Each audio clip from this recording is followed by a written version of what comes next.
ini hak untuk apa yang bakal direspon sama pick badangnya. Iya.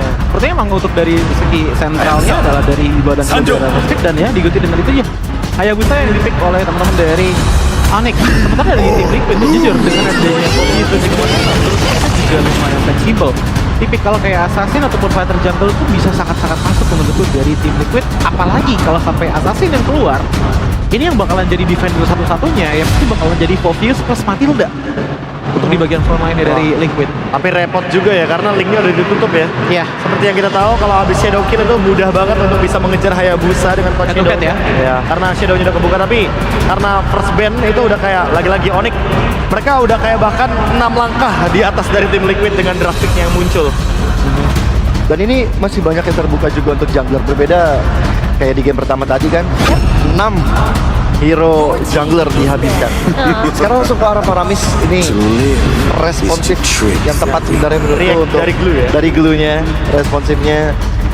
Sebenarnya selain mungkin dari glue ya, aku melihat Hayabusa bisa melakukan satu shadow kill yang bisa instan. Nah, Dorang akan menolong sih sebenarnya nanti.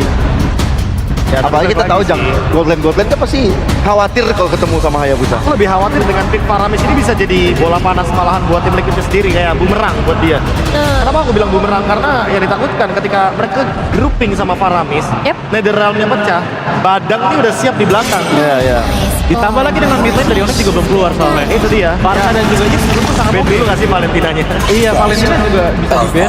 Parsa dan juga Yip juga sangat oke menurutku untuk Onyx gitu loh. Makanya ngelihat dengan adanya digital Matilda Paramis, karena adanya long term team fight, fighter-fighter yang udah mulai dilihat nih sama Onyx dengan adanya Alpha Ben. Wah, good react ya. Paramis Matilda ya udah Ben Alpha. Iya. Lebih baik seperti ini karena balik lagi dengan adanya combo Paramis Alpha Matilda itu kacau banget, udah pasti trio mid dari tim Liquid akan sangat dominan. Ya, masih ada Fredrin sih tapi ya, Profesor ya. Mentok-mentok di situ. Iya. Menangin objektif mungkin di turtle-nya. Team fight-nya juga bisa jangka panjang, sisi power-nya cukup banyak juga dari Fredrin. Energy Eruption ini bisa mengganggu pergerakan dari Coach Shadow. Belum lagi dari mid lane-nya nanti akan kita lihat juga dari Onyx. Tapi sebenarnya ya, ngelihat dari draftnya tim Liquid adalah seperti Among ini. the plains Kasih masih exists ada the banget sebenarnya evil. untuk keluarin lagi Tulio. Dikasih Valen game. Four. Menarik ya. Dikasih Valennya. Aku cuma berharap tim Liquid jangan ambil Lukas sih. Karena kalau udah nggak nge-ban Valentina kayak begini dan mereka ambil Lukas, itu kayak bakal jadi something yang bakal ngebawa disaster juga buat tim mereka sendiri. Ujung-ujungnya early game-nya malah ke counter setup nggak sih? kalau Iya kayak pasti ya. Udah kalah setup, kalah resource. Iya, apalagi terlalu banyak. hadir Badang yang menurutku untuk sisi besarnya ya, ini udah ada banget dari Onyx gitu. Sementara tim Liquid 3 pick pertamanya ini lebih ke arah utility support, bukan untuk bikin momentum maker gitu loh. Obvious bisa sebenarnya sebagai momentum maker, tapi lebih ke arah nempelin di bagian depan ya, dibandingkan dengan typical Badang yang benar tapi Tulio di ban. Suyo ya. Dihabisin. Kayak di force, ayo mainin Lukasnya. Atau mainin jungler tank-nya. Dengan Fredrin-nya Fredrin juga. lagi. Ya mungkin ke tank jungle bisa. Oke. Karena balik lagi, di sini tim Liquid ID mengambil resiko loh untuk tidak nge-ban Valentina di saat mereka sebenarnya bisa bahkan untuk membawakan Lukas. Nah ini tuh yang aku bahas ya, dari combo pick antara Phoveus sama Matilda itu 50% win rate 50 dengan 4 kali kemenangan, 4 kali lose.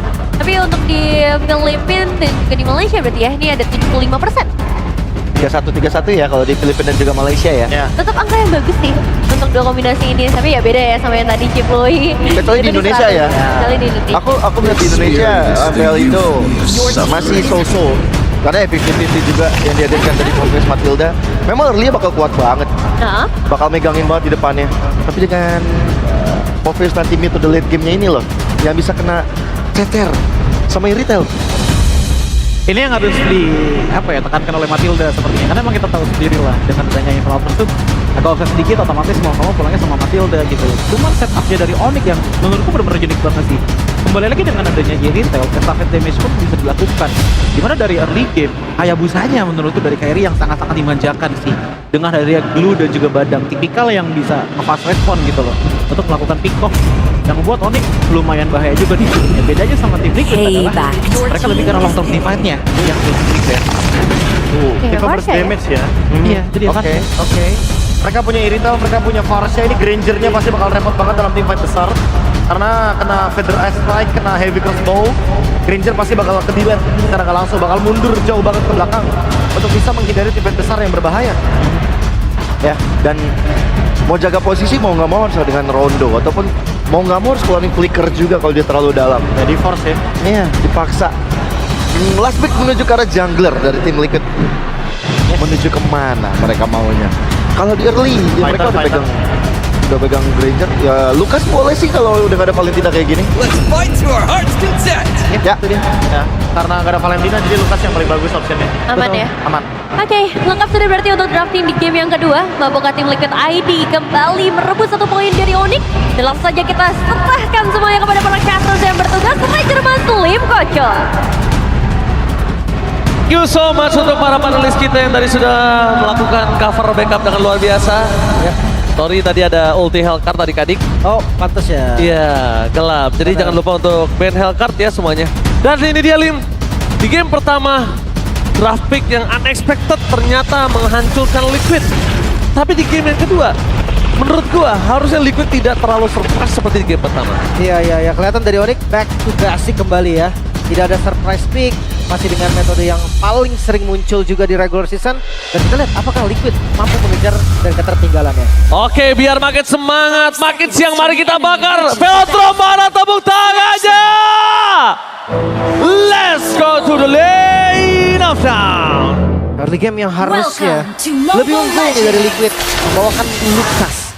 Naruto versus Kakashi ya ini dengan metode yang sering kita lihat juga ya. Tapi kalau ngomongin Assassin di awal harusnya lebih follow up daripada Fighter.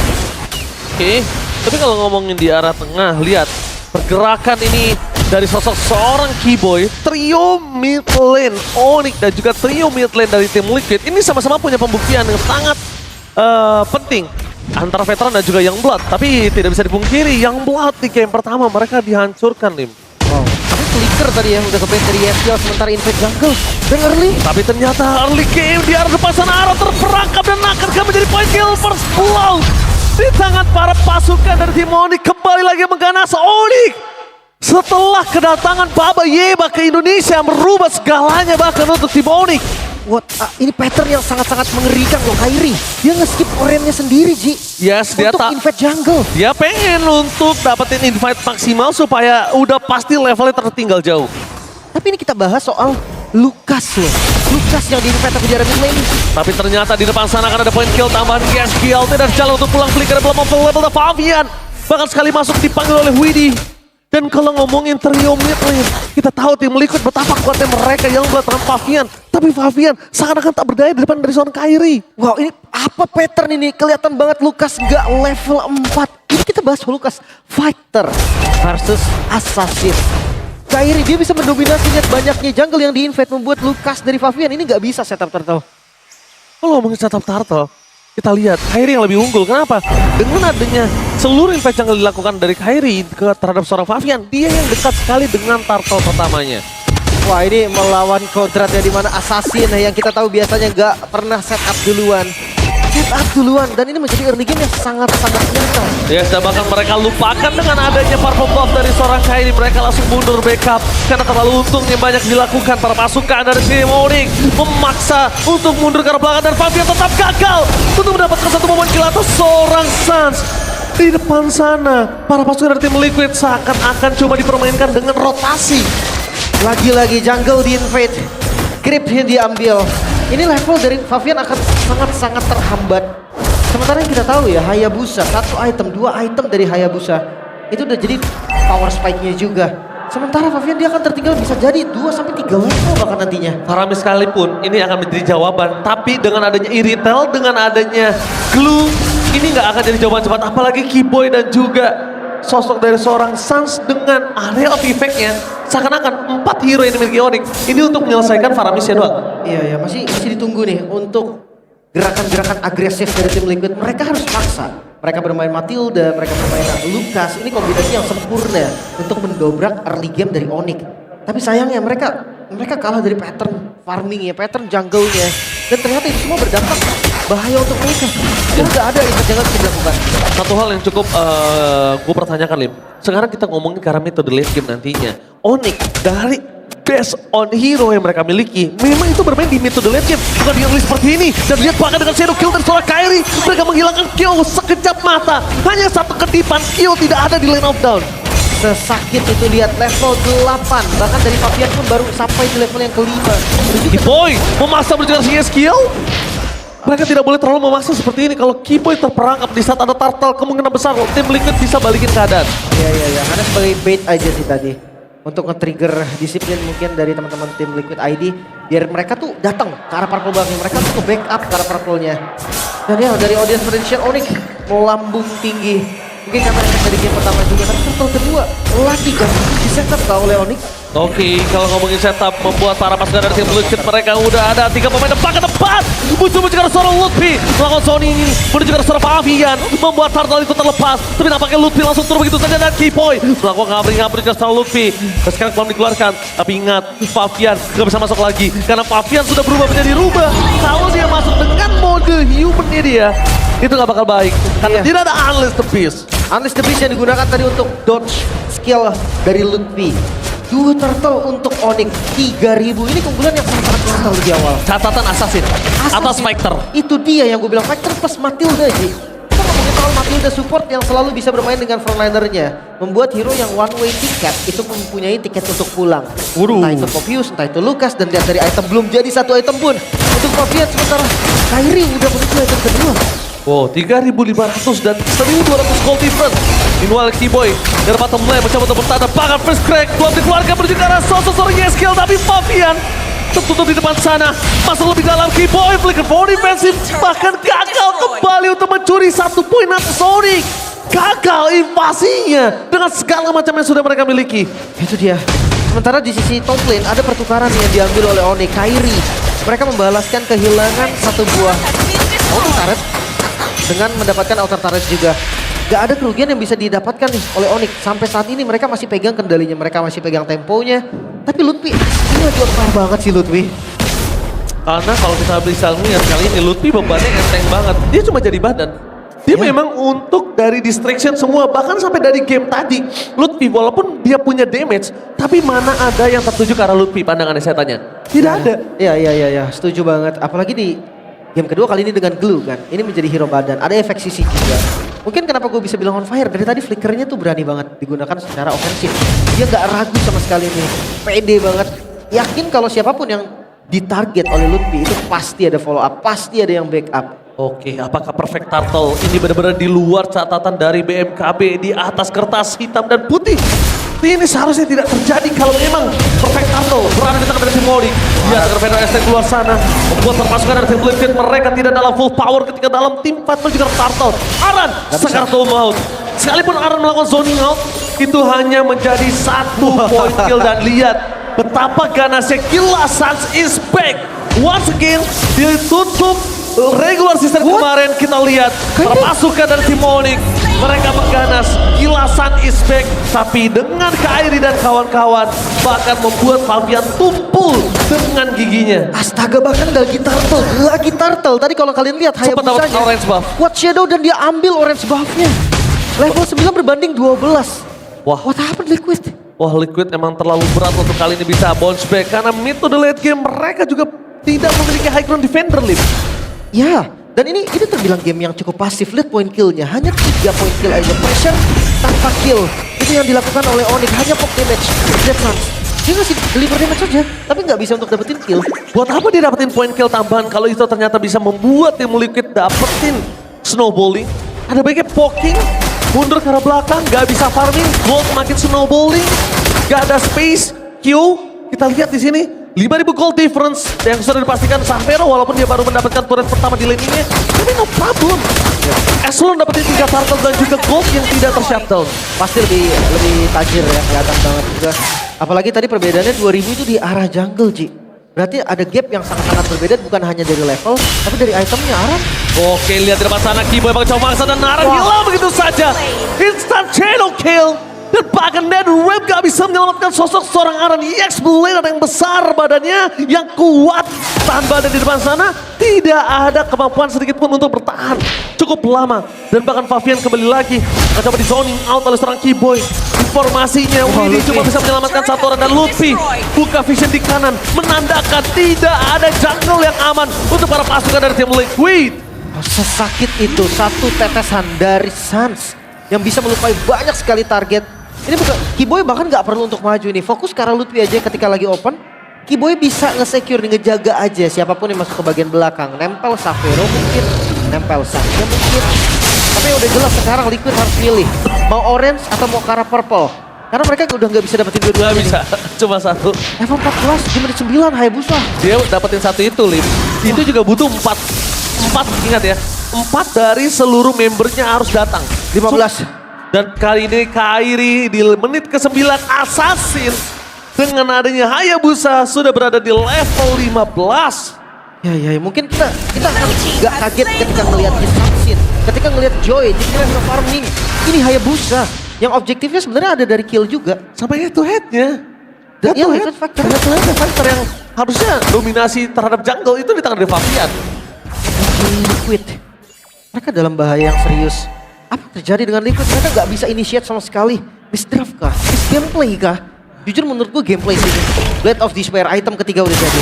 Tapi jujur ya, Liquid benar-benar harus melakukan clear dengan maksimal. Laning managementnya kenapa? Memang dia tidak punya high ground defender, tapi tidak dipungkiri mereka juga masih punya power team fight yang kuat. Itu yang bisa menjadi sebuah jawaban. Dan Kiboy, ini jangan mereka lupakan. Rata-rata ketika mereka coba fokus ke arah Suns, mereka lupakan Kiboy yang selalu menjadi mata di depan sana. Ujung tombak dari seorang Suns. Kali ke depan sana, menuju ke arah Shadow Kill. Dan Wrap sudah terbuka. Menandakan para pasukan dari tim Liquid tidak ada lagi utility tambahan di saat team fight yang sebenarnya. Team fight yang sebenarnya akan ada di arah mid ataupun top lane. Di wave kedua setelah Holy Defense pecah. Udah gak ada pasif lagi sekarang. Onyx tugas mereka sebetulnya adalah nge-trigger semua pasif dari setiap base turret. Dan oke, top lane, mid lane sudah ke-trigger sementara minion masuk. Ini top lane. dia team fight yang sebenarnya mata di arah Kiboy dan bakal Kiboy mencoba untuk melawan team fight. Xavero terperangkap di sama satu ada satu point kill dari seorang Fabian. Dengan Kiboy yang menjadi korban kedua menandakan para pasukan dari Team Liquid memaksa team fight tambahan. Tapi lihat Kairi too strong, bahkan double kill didapatkan oleh seorang Kairi. Para pasukan dari Team Liquid mereka dapat 2 point kill tapi tidak bisa dipungkiri. Dengan adanya gold difference yang jauh, gap difference gold dan level membuat Kairi itu strong di team fight tadi. Ya sakit banget damage-nya, tapi Xavero harus lebih menjaga posisi lagi, harus sadar gak bisa nih jadi follow up secara langsung.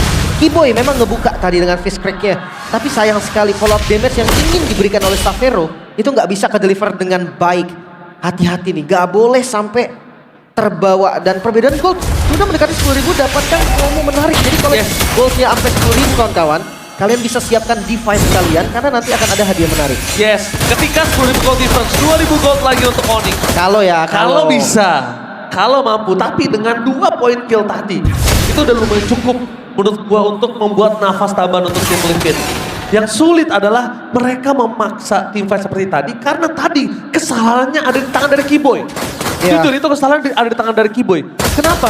Kiboy nggak expect mungkin. Itu kan ada satu member di depan sana. Kiboy or Xavero yang terlalu buru-buru. Karena ke- gue ngeliatnya Xavero yang nge-expose posisi dia sendiri. Xavero offside, Ya. Kiboy following up. Oke, ya harus reset lah intinya ya.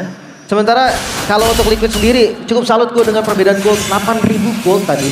Dia bisa dapetin 2 point kill dan masih gak kehilangan base turret sama sekali.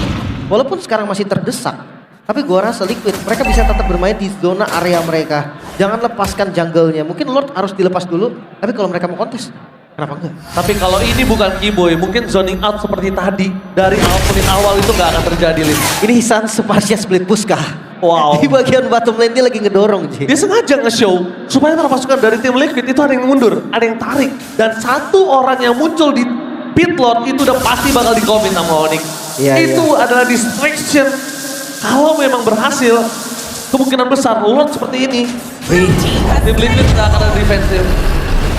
Lanjut dan ini bahkan secara tidak langsung full domination, one-sided di tangan dari Onyx. 500 lagi akan ada giveaway. Ya itu dia sedikit lagi kawan-kawan ya. Jadi 10.000 gold perbedaan akan ada hadiah nanti yang bisa kalian dapatkan juga. Jadi 200 lagi dan harusnya nyampe sih. Pertanyaan adalah gimana cara Liquid defense nih dengan 10.000 gold different. Buset, lihat Suns ngebuka itu supaya dari gerobaknya dapetin satu turret, tapi ternyata Gio berhasil melakukan clear up. Bukan itu team fight yang sebenarnya, akan ada tim Mita juga di arah bottom lane. Berhasil mendapatkan satu buat turret di arah bottom lane. Membuat tim Liquid mereka kebilangan untuk melakukan defensif tanpa adanya high ground. Dan lihat Lordnya sudah mulai memasuki base. Aran nggak bisa membuka vision. Tim Liquid mereka terperangkap di dalam base mereka sendiri dan kehilangan dua base turret. Tapi lihat, Onyx masih coba untuk berada di garis depan. Mereka ingin membuat tim Liquid ompong melompong tanpa komit yang benar-benar terlalu terburu-buru. Oh lihat Kiboy. Kiboy udah siap untuk inisiasi. Tapi nggak boleh terburu-buru dan hati-hati Savero akan menjadi target. Lihat Kiboy gak mau melakukan kesalahan untuk kedua kalinya. Kiboy itu udah cukup, tapi Win di depan sana menjelaskan seorang Savero memaksa ke arah seorang Fabian gelap di dalam damage yang besar. Dan bahkan itu dia double kill. Berhasil membuat para pasukan dari tim Onyx mendapatkan 2 poin yang sangat mahal. Bahkan ada Kairi terperangkap dengan Crescendo terakhir. Tidak ada round tambahan. Dengan adanya Super Mini dan juga top lane. Membuat tim Liquid mereka kehilangan dari dobrak. Flanking gaming from Sun memutari base. Menuju ke depan. Dan bahkan Kiboy. What the first crack from Kiboy. And Onyx attack the camp. Dihancurkan Liquid. Mereka tidak punya solusi sama sekali. Pattern jungle yang begitu mengerikan dari Kairi membuktikan juga bahwa mereka berbeda kali ini. Apapun hero-nya, fighter, assassin, tank, semua Onyx ready. My God, Sang Raja Langit bangkit di babak playoff dan menunjukkan taring yang tajam. Welcome back, Onyx. It's Onyx time. It's Onyx time kah? Dan harusnya siapapun yang ada di upper bracket, mereka udah harus ketar-ketir melihat permainan Onyx yang benar-benar full domination. Itu dia.